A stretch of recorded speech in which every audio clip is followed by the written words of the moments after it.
Assalamualaikum warahmatullahi wabarakatuh. Nama saya Oki Aulia Saputra Rame dari semester 3B.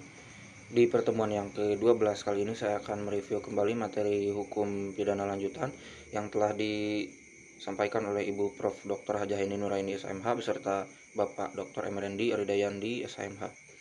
Kemungkinan adanya residif apabila keputusan hakim tidak berupa pemidanaan melainkan disprek dan pelepasan dari segala tuntutan. Keputusan hakim masih dapat berubah dengan adanya upaya-upaya hukum yang berlaku, banding dan kasasi.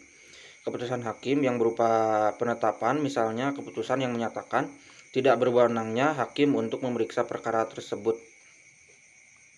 Pengenaan pemberatan pidana untuk residif kejahatan sejenis ini berbeda, yaitu yang pertama dapat diberikan pidana tambahan berupa pelanggaran atau pencabutan hak untuk menjalankan mata pencaharian. Yang kedua, pidananya dapat ditambah sepertiga. Yang ketiga, pidana dapat ditambah dilipat 2 kali, yaitu khusus untuk pasal 393, yaitu dari 4 bulan 2 minggu menjadi 9 bulan penjara. Yang B, residif kejahatan-kejahatan tertentu yang termasuk kelompok jenis, yaitu diatur dalam 3 pasal. Yang pertama, pasal 486, pasal 487 dan pasal 488 KUHP. Adapun syarat-syaratnya adalah yang pertama, kejahatan yang diulangi harus termasuk dalam satu kelompok jenis dengan kejahatan yang pertama atau terdahulu.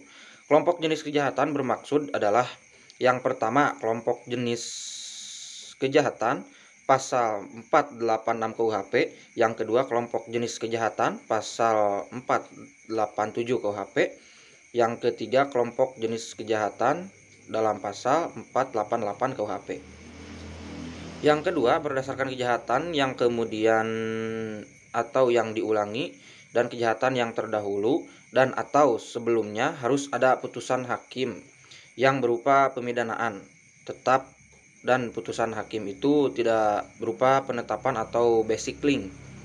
Yang ketiga, pidana yang dijatuhkan oleh hakim terdahulu haruslah berupa pidana penjara. Yang keempat, ketika melakukan pelanggaran tindak pidana. Yang kedua, selanjutnya residif pelanggaran.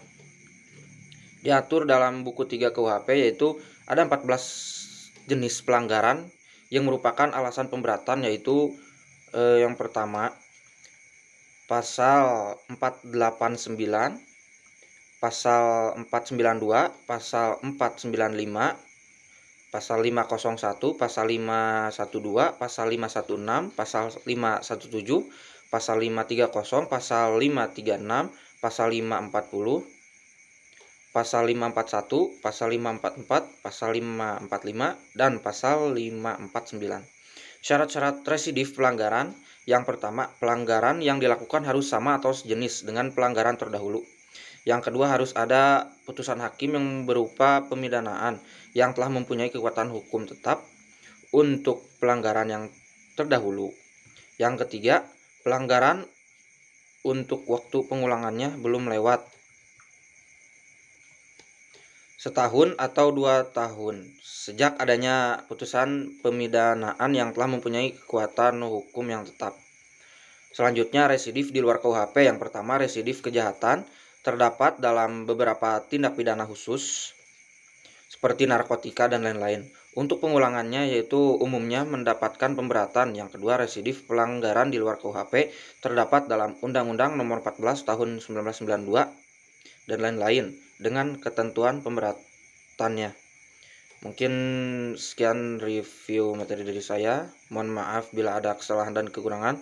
Billahi taufiq wal hidayah. Wassalamualaikum warahmatullahi wabarakatuh.